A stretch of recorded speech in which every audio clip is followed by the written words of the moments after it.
So a quick chazara of what we did last time, and just to lay the groundwork one more time before we get into the next areas of near-death experience and areas of the afterlife.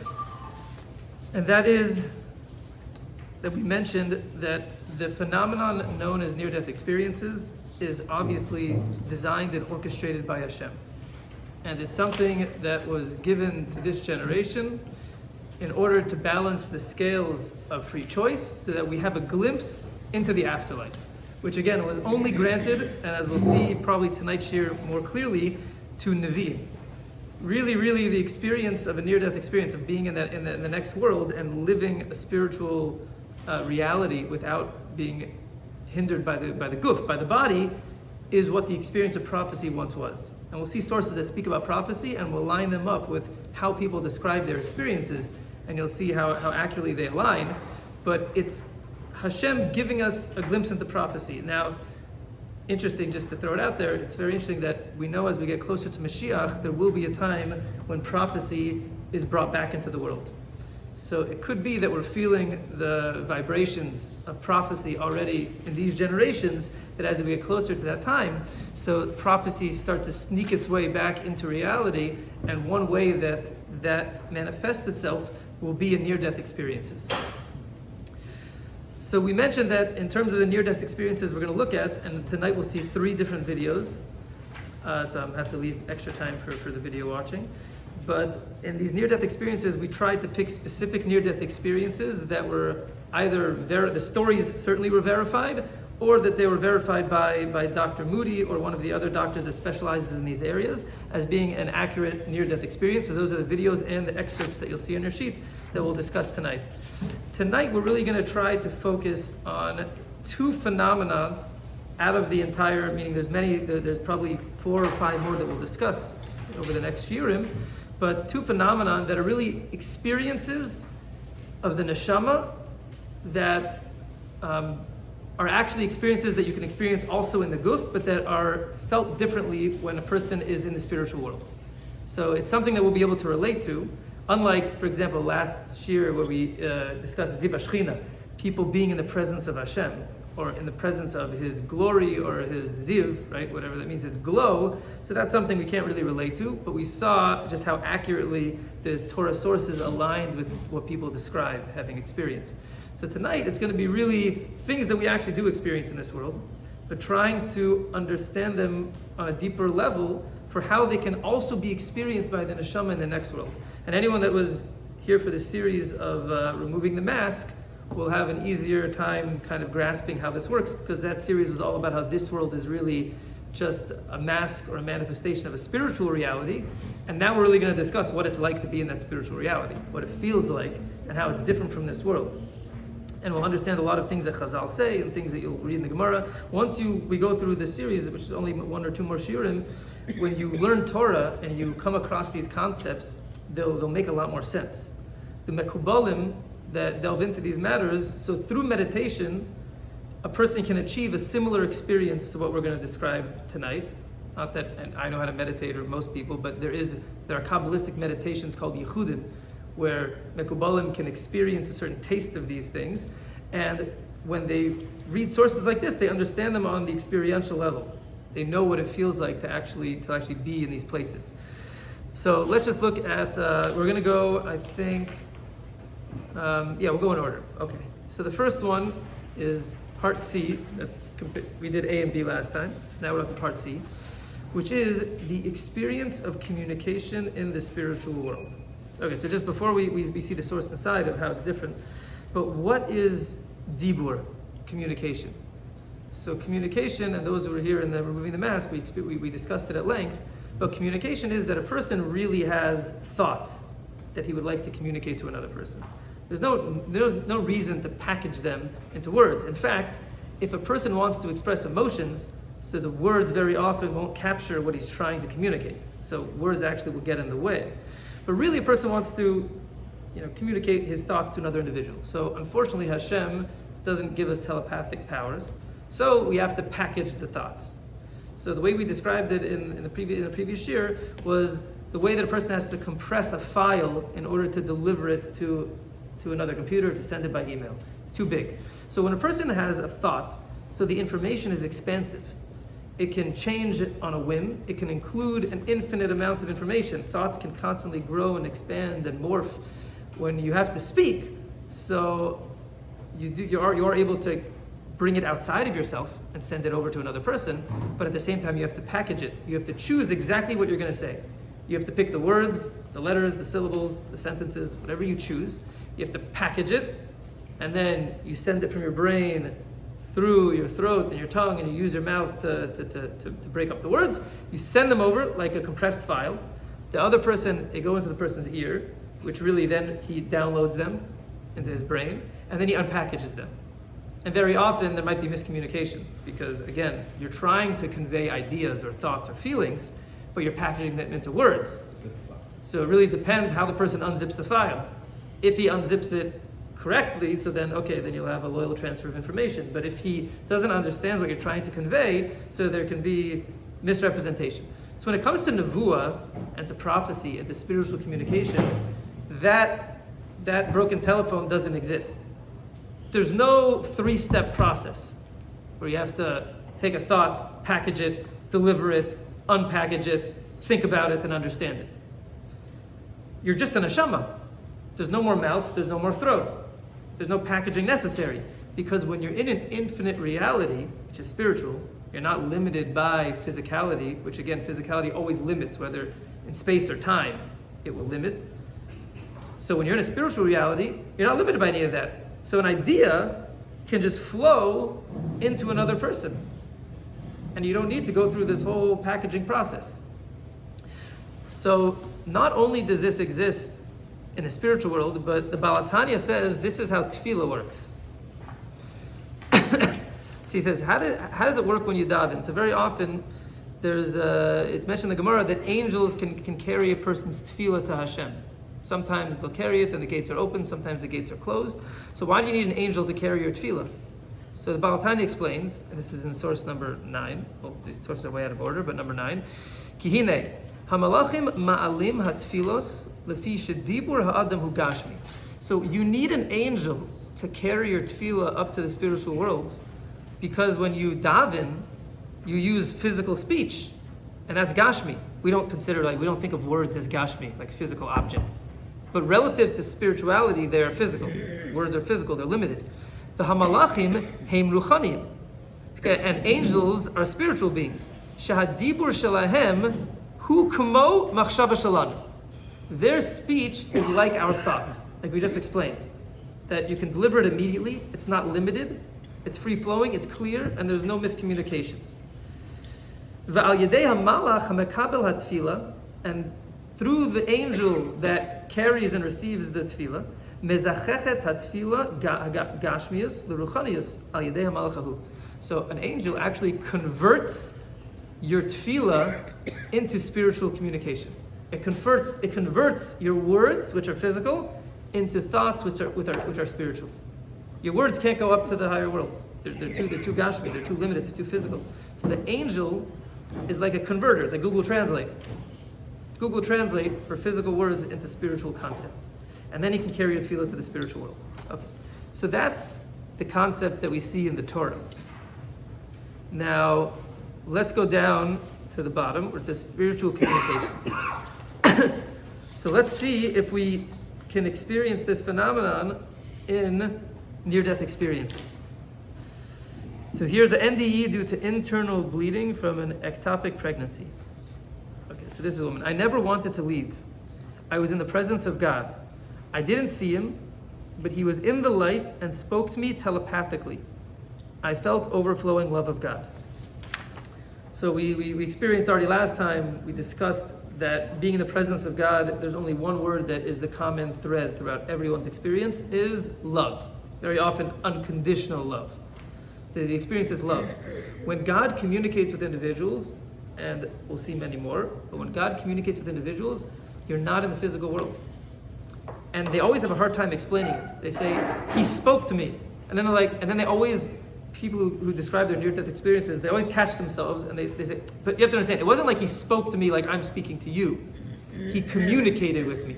there were words, but they weren't words. And the guy's like, I know it sounds crazy. How can I explain? There's words, but there's not words, right? But this is the concept, that there's communication. There's a concept that's delivered, but it's not limited. Which means that, first of all, when Hashem taught Moshe Rabbeinu the Torah, how could you teach the entire Torah? All of Torah Shebaal Peh, all of Kabbalah, all Torah Shebichsav, all the Mefarshim that would ever exist. Right? Everything, Moshe Rabbeinu received everything at Har Sinai in 40 days. How do you get all that information so quickly? How do you get all the information? Because when you transfer spiritual information, it's like a download. You just plug him in. If you plug him in, then the spiritual information can flow. It's not limited by time and space.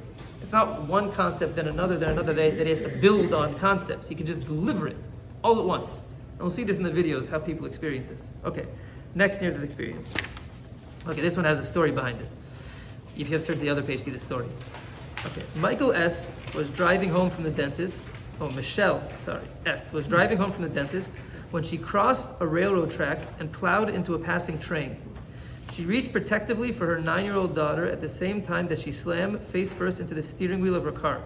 Her daughter had only a few stitches, but Michelle literally bit the wheel, breaking off many of her teeth and leaving her brain deeply rattled by the impact. She stayed conscious long enough to see her daughter was okay, then she blacked out. Okay, so it goes through a whole long near-death experience. I'm only cutting out the pieces that are relevant to the concept they're trying to convey. So here it is. Suddenly, I was standing next to a being of light. This being of light had the suggestion of a body and face and seemed masculine. It was beautiful. We didn't speak in sentences or with our voices. Whole thoughts were just conveyed with complete understanding. I was told that I had a choice to live or to go on to the next thing. Those are my words. The thought exchange is impossible to describe. Even when she's trying to translate like the message that was conveyed into words, she's trying to say it wasn't like that when she conveyed it. It wasn't words. It wasn't like that. Okay, next. Number 3. Martin was 14 years old and experimenting with dangerous drugs. He overdosed. Martin chillingly describes his heart beating erratically before it stopped. He lost consciousness and had his NDE. I can't describe how I felt. I was awed, struck dumb, overwhelmed. But these words don't describe what a profound experience this was. God was totally beyond anything I had ever imagined, beyond language and thought, utterly beyond, but at the same time, right there in front of me, mysteriously near and accessible. This can seem so lame now. Total love, total goodness, total knowing. And God spoke to me, not with any words, but directly to my mind. Again, when we line these up, it sounds like, okay, these are just the same thing, but understand these people never met each other. These people live in different countries, different experiences. The fact that this would be a concept that these non-Jews, most of them are not Jewish, just are explaining, and that we see it in Torah sources, just appreciate that it's pretty remarkable. Okay, the next one, NDE due to gunshot wound. I was told that I had to learn how to love and to gain knowledge. This wasn't said with words, but by thoughts, with all connotations of the words love and knowledge shown to me. So another aspect of the experience, when you read through Navi, so Hashem always sends the Navi a message, but he always sends it in images. The Navi never just gets words. He always gets these wild, radical images that are delivering the concept. But they're delivered almost with the message, clearly. The message is delivered clearly with the image. So that also, it's another aspect and a layer of how they experience communication in that world. It's very much not like we have here. Okay, next one. Sandy was 5 when she developed an inflammation of the brain called encephalitis from a mosquito bite and nearly died. This is a 5-year-old. Then we were joined by another smaller light. It was a girl who was about 10 years old, and she looked a little like me. She recognized me, and we hugged. I'm your sister, she said. I was named after our grandmother, Williamette, and our parents called me Willie. They were waiting to tell you about me later when you were ready. We talked together without using any words. This was an amazing one. It was a 5-year-old daughter. I'll tell you the whole story because I read it in the book. But it was a 5-year-old girl, and she had that near-death experience. And like she mentioned, there was a little girl that spoke to her and that said she was her sister. When she woke up, she asked her parents, like, do I have a sister? My sister spoke to me when I was dead. And the parents were like shocked. And they never told her about this sister that died. Sister was before she was born, and she was a little girl. They never told her about her, but she already knew when she came back. and she said that she saw this sister. In the book Proof of Heaven, so Eben Alexander, who was the neurologist that we described that had that unbelievable near-death experience after he had bacterial meningitis that ate away at his brain, and he went into deep coma.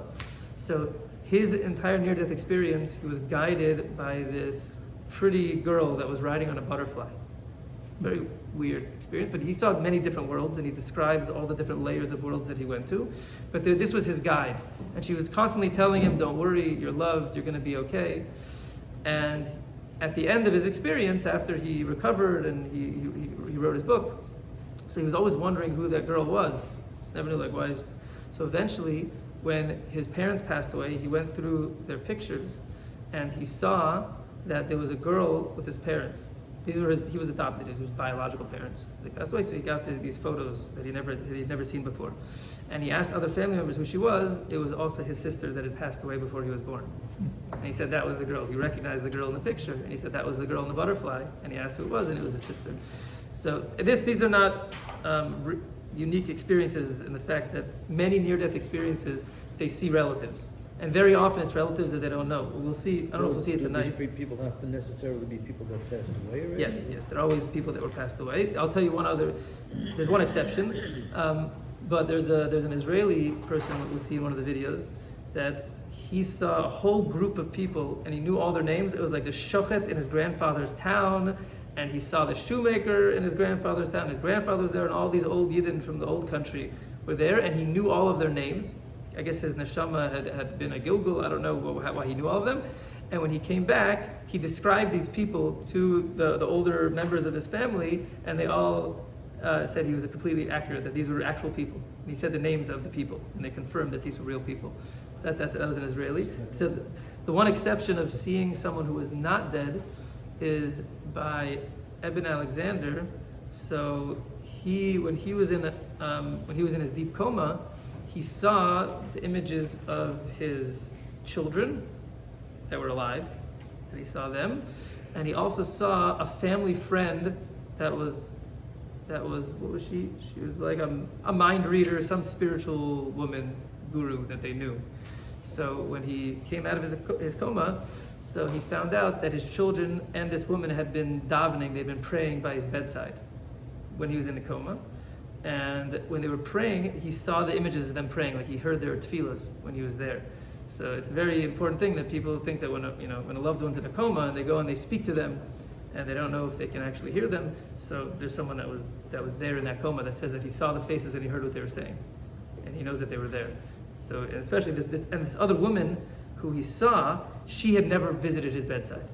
She had been davening from home, but she was a very spiritual woman, and she meditated and she prayed for him to survive, and he saw her face. So even if you're not by the bedside, someone davens, so they're aware of it.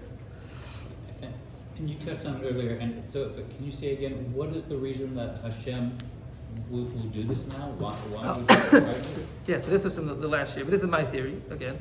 So many Gedolim and Tzaddikim describe that our generation as being the most difficult in history. The most nisyonos, the least palpable spirituality that's present, with the greatest tests that are pulling us in the opposite direction. But we said that Hashem always tries to create an even playing field. Bechira always has to exist on a 50-50 playing field. So when Hashem gives you tremendous nisyonos in such a difficult generation, so He's got to give you something to counterbalance the scale. So one thing He gave, that in my opinion, is Eretz Yisrael. Getting back the land of Israel and witnessing prophecies coming to life in front of our eyes, like line after line, right, in gathering the exiles and Eretz Yisrael giving back its fruit to the Jewish people and all these things. So that's one thing that's there to strengthen our emunah and to bring the Jewish people back. And another that's less known or less apparent is near-death experiences. Scientifically, we said it's much more common because of modern resuscitation methods, CPR and defibrillators and all and anesthetics, that they could actually put people to sleep, that they actually die or go into deep comas, and heart transplants and different things that we can even do. That people very often have these experiences during those surgeries. So that's one thing, and that's increased the frequency of these experiences. So that's one reason why they're so much more common. And it used to be these experiences are mentioned in the Gemara. They're mentioned in secular civilizations, and people that would have these experiences, they came back, they became like spiritual gurus. Like they became men of God so in our generations we just like kind of ignored these people and say, whatever, they were just dreaming, they had that wild imagination. But when you line them all up and see that they all say the same exact thing, so it's a glimpse into the next world, that Hashem is throwing us a bone, so to speak, to help us come around. So the more you read them, the more convinced you become that this is all real. When you line them up with like Sfarim that speak about the next world, so they line up exactly. We'll see as we get into more detailed of going through the life review and going through the court case where there's the good angels and the prosecuting angels and that whole experience, as described by the Gra and Evan Shlema and different Musar Sfarim. We'll have people that went through it that will describe exactly that scenario, like exactly the scenario. Some of the Sfarim write that the video that you watch of your life is shown in front of all the Jewish people. It's like in a stadium of the Jewish people. So someone, his name is Alona Nava, he literally describes that exact experience. That he was surrounded by all of the Jewish neshamas of all generations, and they basically together watched his life review. And when we get to the piece on Gehenna, or what that experience is, so we'll see sources that say that the greatest pain that a person experiences is the busha, is the embarrassment and the shame. That's like the words that they use, embarrassment and shame, and that you have like dirty clothing because your mitzvahs are your clothing. So if you do averas, like the Navi says that he was dressed in dirty clothing because of the averas of the Jewish people. So we'll see people that literally say those exact words, and that they say that worse than anything they experienced there was the shame and the embarrassment, and that they tried to like run but they couldn't go anywhere. There was nowhere to go, but they describe the negative side of the experience as well in graphic terms that align exactly with Musar Sfarim. And the most amazing thing is in the videos, very often it'll show these people before their experience. In the videos, they have a long beard and they look like they're from. But they'll show a picture of them before the experience, and all these people are totally not from at all. One guy has tattoos all over his arms, and he has like long hair. The other guy's a secular Israeli. So obviously the experience, changed their life around. But they went through a very difficult din v'cheshbon. We don't get the positive people usually don't come back, right? Because they don't have a reason to fix anything. Okay, so let's go through the next source. The last one, number 6. So this is from Eben Alexander. So he says this is with that girl that was sitting on the butterfly, which was his sister. So without using any words, she spoke to me. The message went through me like a wind, and I instantly understood that it was true. Nevuah also is described as an experience that there's no doubts when the Navi actually experiences Nevuah, so his eyes roll back and he's face down and he loses control of his body. His body is unconscious, except for Moshe Rabbeinu. He's the only one that spoke to Hashem while he was awake. Everybody else, they go unconscious, and it's described as an experience where it's not like a dream, where it's like, was it real? Was it not? 100% that God spoke to you. It's such a real and vivid experience. So this is also the way that they describe this. Okay, we'll do a few more sources, and then we'll watch the videos so we can see the people that were there.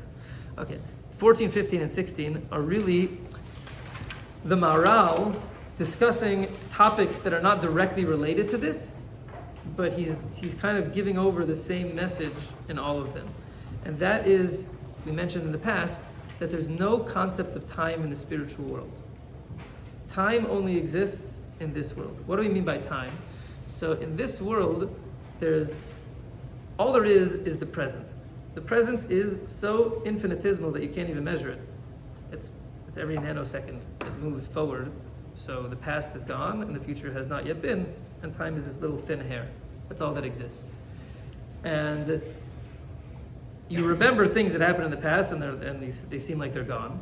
And things that happen in the future have not yet been, so they also don't exist. So all that we really experience in terms of existence is this paper-thin line called the present.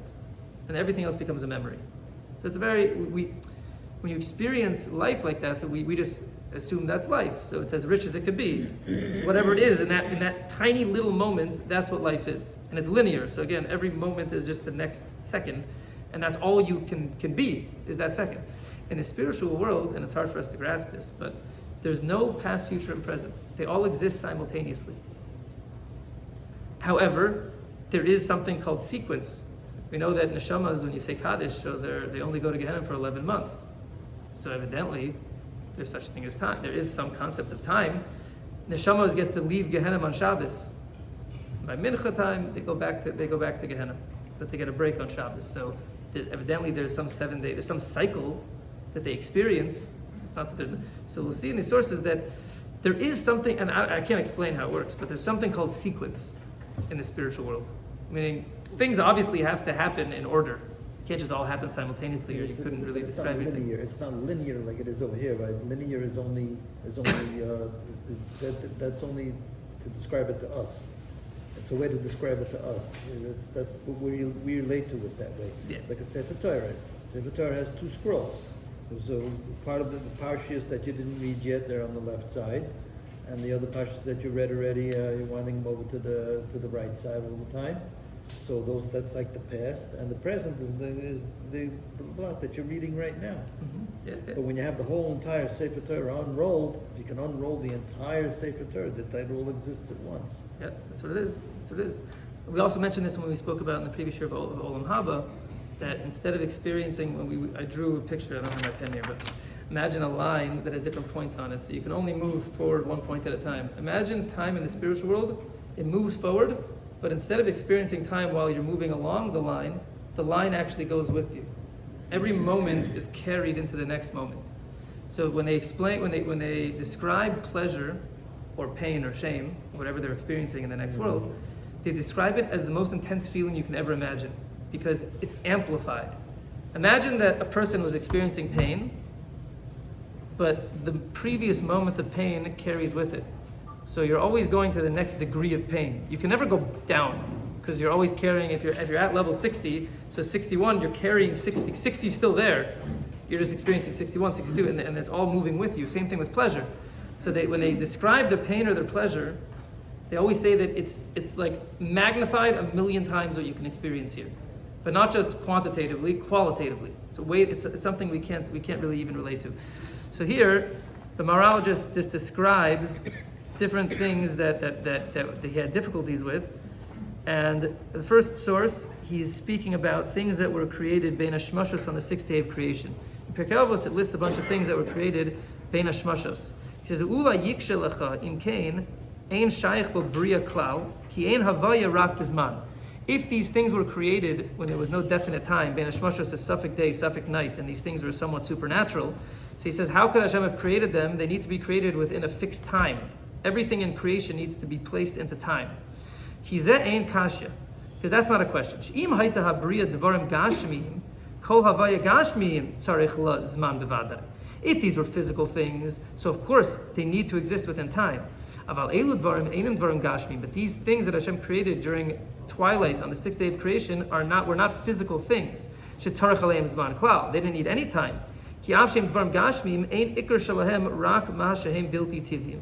Says these things are really more spiritual than they were physical, and therefore spiritual things do not exist in time. Okay, that's source number 1. Source number 2. Okay, it says, Ubir inyan zeh, ki advarim shehem tachas hazman, kmo kol advarim gashmim, everything physical that exists in time, shehem tachas hazman. They are controlled by time. Va'af netinas ha-mitzvos, lefisha mitzvos, dahainu asiyasam, nimshachim achara adam asher hu gashmi. Even mitzvahs that are physical are also subject to time. As you know, if you're a Jew, there's many different times that you have to follow when it comes to being a Jew. When you have to daven, chatzos, mincha ketana, mincha gedola, all these times. Uleficha chayazman mugbal shetinaten amila l'Abram. So Abram needed to give the baby the meal on the 8th day. Aval haTorah mipnei shehi sichlis bilvad lo tipol tachas hazman. Torah, which is spiritual, is again not subject to time. Torah is timeless. When you get to the spiritual world, the Torah you learned, we mentioned, will be your experience of Olam Haba. It'll be that ability to go past time. Okay, and the last source, so Chazal say that every 30 days Gehenna is flipped upside down, whatever that means. How could you say that? There's no time when you're in the spiritual world. In Gehenna, there shouldn't be any time. That's not a kasha for those that understand the spiritual world. So this is very important. Just like there are days to physical human beings,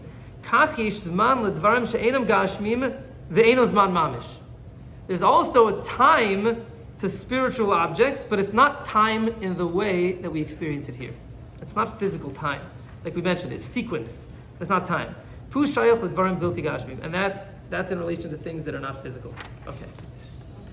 So we see that the Maral separates between physical time and this thing called spiritual time. So let's see, did people experience a change in their perception of time when they got to the spiritual world? So to flip the page on D, and first we'll see Eben Alexander, again from his book, he's that neurologist, from his book, Proof of Heaven. So he says, I can't say how long I was there, because time as it was there just doesn't translate to our conception of time here on earth.